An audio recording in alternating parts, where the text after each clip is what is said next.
ഈ പുണ്യഭൂമിയിൽ വന്ന് സാക്ഷ്യം പറയാൻ അനുഗ്രഹം തന്ന പരിശുദ്ധ അമ്മയ്ക്കും തിരുക്കുമാരനും ഒരായിരം നന്ദി.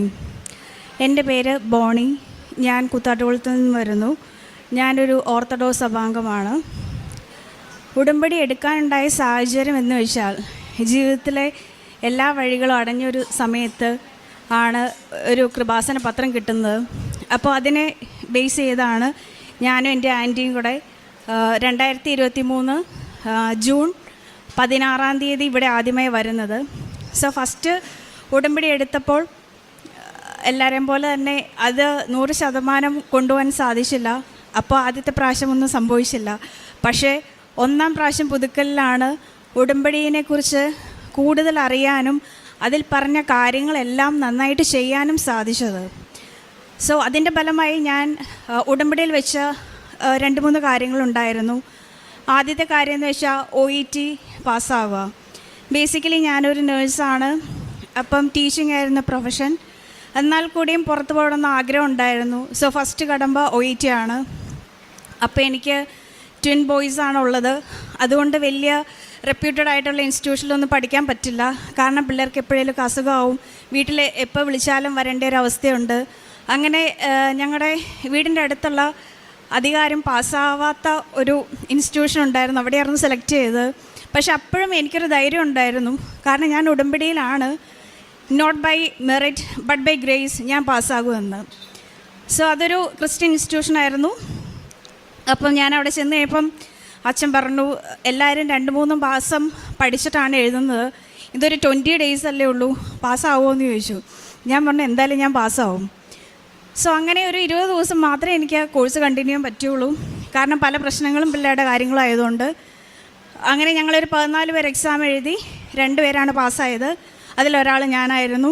അപ്പോൾ അമ്മ മാതാവ് ആ അനുഗ്രഹം തന്ന് എല്ലാ മൊഡ്യൂൾസും അത്ര എളുപ്പമൊന്നും ആയിരുന്നില്ല. കാരണം എന്ന് വെച്ചിട്ടുണ്ടെങ്കിൽ ഓരോ പ്രാവശ്യം ഓരോ സിസ്റ്റം കയറും. ലൈക്ക് പുതിയ ഓരോ ലൈക്ക് ഇവാലുവേഷൻ സിസ്റ്റം വരുന്നതിൻ്റെ ബേസിസിൽ അത്ര എളുപ്പമായിരുന്നില്ല. അങ്ങനെ OET പാസ്സായി. സോ ആദ്യത്തെ കടമ്പ കഴിഞ്ഞു. അത് കഴിഞ്ഞിട്ടാണ് നമുക്ക് ഇൻ്റർവ്യൂസ് ഒന്നും വരുന്നില്ലായിരുന്നു. അപ്പോൾ ഞാൻ ഓപ്റ്റ് ചെയ്ത് അയർലൻഡായിരുന്നു. ഒരു 3-4 മാസത്തേക്ക് ഇൻ്റർവ്യൂ ഒന്നും വരുന്നില്ലായിരുന്നു. അപ്പോൾ ആകെപ്പാടെ കഷ്ടപ്പാടായി. പിന്നെ ഞാൻ എൻ്റെ സ്പെഷ്യാലിറ്റി സൈക്യാട്രി ആയതുകൊണ്ടും എനിക്ക് ക്ലിനിക്കൽ ഫീൽഡിൽ അധികം എക്സ്പീരിയൻസ് ഇല്ലായിരുന്നു. ടീച്ചിങ്ങിലൊരു 9 years ഒക്കെ ഉണ്ടായിരുന്നു. അപ്പോഴാണ് മിഡിൽ ഈസ്റ്റുകാർക്ക് കൂടുതൽ പ്രെഫറൻസ് കൊടുത്ത്, അവർ 6-7 വർഷമുള്ള ആൾക്കാർക്ക് പ്രെഫറൻസ് കൊടുത്തു. അപ്പോഴെനിക്ക് 2-3 വർഷം മാത്രമേ എക്സ്പീരിയൻസ് ഉണ്ടായിരുന്നുള്ളൂ. അപ്പം അത് എൻ്റെ 2ാമത്തെ പുതുക്കലിൽ ഞാൻ ഹൈലൈറ്റ് ചെയ്ത് വെച്ചു. അപ്പോൾ ഞാൻ മെയിലൊന്നും നോക്കാത്ത ഒരാളാണ് പൊതുവേ. സോ ഒരു ദിവസം ഇങ്ങനെ ആരോ എന്നോട് പറയുന്നുണ്ട് മെയിലൊന്ന് തുറന്നു നോക്കാൻ. സോ മെയിൽ ഞാൻ ഓപ്പൺ ചെയ്തപ്പോൾ കാണുന്നത് എനിക്കൊരു സൂമിൽ ഇൻ്റർവ്യൂ കോളായിരുന്നു. സോ അങ്ങനെ അയർലൻഡിൽ ഒരു നല്ല റെപ്യൂട്ടഡ് ആയിട്ടുള്ള ഒരു സ്ഥലത്ത് എനിക്ക് ഇൻ്റർവ്യൂ അറ്റൻഡ് ചെയ്യാൻ സാധിച്ചു. അങ്ങനെ എനിക്ക് അവിടെ ജോലി കിട്ടി. സോ അതും അമ്മയുടെ വലിയ അനുഗ്രഹം കൊണ്ടാണ് കിട്ടിയത്. സോ 3ാമതായിട്ട് എനിക്ക് സിസേറിയൻ ആയിരുന്നു എമർജൻസി. അത് കഴിഞ്ഞ് എനിക്ക് ഫുൾ നടുവേദനയായിരുന്നു, ഭയങ്കര പ്രോബ്ലം ആയിരുന്നു. സോ ഞാൻ ആദ്യത്തെ ഉടമ്പടി വെച്ചായിരുന്നു, നടുവേദനയുടെ കാര്യം വെച്ചായിരുന്നു. അപ്പോൾ ആദ്യത്തെ വർഷം തന്നെ എനിക്ക് ജപമാല റാലിയിൽ പങ്കെടുക്കാൻ സാധിച്ചു. സോ അതിനുശേഷം എനിക്കങ്ങനെ നടുവേദന ഉണ്ടായിട്ടില്ല. തുടർച്ചയായിട്ട് ഞാൻ ഈ വർഷവും പങ്കെടുത്തു. അങ്ങനെ 3 വർഷം ജപമാല റാലി എനിക്ക് പങ്കെടുക്കാൻ സാധിച്ചു. അത്രയും കിലോമീറ്റേഴ്സ് നടന്നിട്ടൊന്നും എനിക്കൊന്നും നടുവേദന വന്നില്ല. അതുപോലെ ഹോസ്പിറ്റൽ വർക്ക് ഇപ്പോൾ ചെയ്യുമ്പോഴാണെങ്കിൽ കൂടെയും എനിക്ക് നടുവേദന വരാറില്ല. സോ ഇങ്ങനെ ചെറുതും വലുതുമായ ഒരുപാട് അനുഗ്രഹങ്ങൾ അമ്മ മാതാവ് സാധിച്ചു തന്നു. അതുപോലെ പ്രാർത്ഥനാ ജീവിതം കുറച്ചുകൂടി ഒന്ന് മെച്ചപ്പെട്ടു. അതുപോലെ മാതാവിനെക്കുറിച്ച് അറിയാവുന്നവരോടൊക്കെ മാതാവിനോട്ട് അടുപ്പിക്കാൻ ഞാൻ എപ്പോഴും ശ്രമിക്കാറുണ്ട്. ഞാനിപ്പോൾ അയർലൻഡിലാണെങ്കിലും അവിടെയുള്ള എല്ലാവർക്കും മാതാവിനെക്കുറിച്ച് പറഞ്ഞു കൊടുക്കും. അതുപോലെ ഇവിടുത്തെ ഇംഗ്ലീഷ് എഡിഷൻ ന്യൂസ് പേപ്പറൊക്കെ കൊണ്ടുപോയി കൊടുത്തായിരുന്നു. സോ അങ്ങനെയുള്ള കാര്യങ്ങളൊക്കെ ചെയ്യും. അതുപോലെ ഒരു ദിവസം അവിടെ സ്റ്റാർട്ട് ചെയ്യുന്നത് അച്ഛൻ്റെ ലൈക്ക് ഡെയിലി ബ്രെഡ് കണ്ടിട്ടാണ്. അതുപോലെ തന്നെ ഡ്യൂട്ടിക്ക് പോകുന്നതിന് മുമ്പ് വിശുദ്ധതൈലം ഉപയോഗിക്കും. ഈ 1 വർഷമായിട്ട് മരുന്നുകളൊന്നും ഉപയോഗിച്ചിട്ടില്ല. അതായത് അവിടെ അറിയാം, നിങ്ങൾക്ക് അവിടെ എക്സ്ട്രീം കോൾഡാണ്. സോ ഒരു മരുന്ന് ഉപയോഗിക്കേണ്ടി വന്നില്ല. ഈ വിശുദ്ധ വസ്തുക്കൾ ഉപയോഗിച്ചാണ്. ഒരു പനിയോ അങ്ങനെ ഒരു സംഭവങ്ങളോ ഫ്ലൂ ഒന്നും വന്നിട്ടില്ല. ഈ വിശുദ്ധ വസ്തുക്കളുടെ ഉപയോഗം മൂലം എല്ലാവിധ അപകടങ്ങളിൽ നിന്നും എല്ലാത്തിൽ നിന്നും രക്ഷപ്പെട്ടു. അതുപോലെ കുറേ ആൾക്കാർക്ക് മാതാവിനെ കൊടുക്കാൻ സാധിച്ചു. പിന്നെ പള്ളിയിൽ പോകുന്ന കാര്യമാണെങ്കിൽ നമുക്ക് ഓഫ് ഡേയ്സിൽ മാത്രമേ പോകാൻ പറ്റുള്ളൂ. സോ അത് റെഗുലറായിട്ട് പോയി.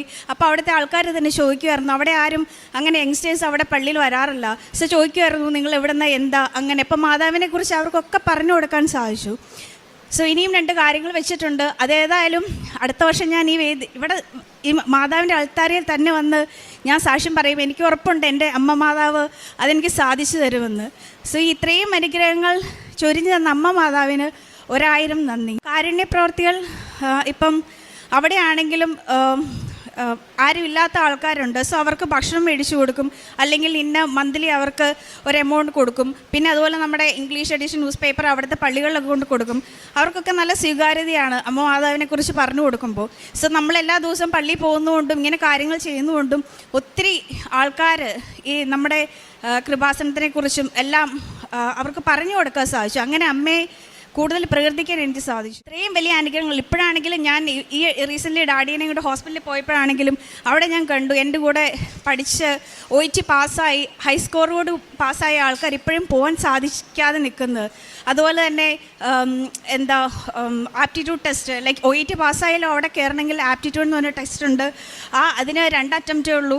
സോ അതിലും ഫെയിലായിട്ട് നാട്ടിൽ വന്ന കുറേ പിള്ളേരെ എനിക്കറിയാം. സോ ഇത്രയൊക്കെ നോക്കുമ്പോൾ അമ്മ ഇത്രയും ഉയർത്തി, ഒരു കഴിവില്ലാതെ എന്നെ ഇത്രയും ഉയർത്തി എനിക്ക് ആദ്യത്തെ അറ്റംപ്റ്റ് OET തന്നു. അതുപോലെ എനിക്ക് ആപ്റ്റിറ്റ്യൂഡ് ടെസ്റ്റിനും എനിക്കൊരു മിറാക്കിളായിട്ട് എന്നെ അത്ഭുതകരമായി രക്ഷപ്പെടുത്തി.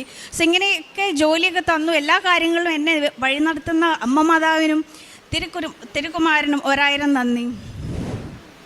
ജെറമിയ പ്രവാചകൻ്റെ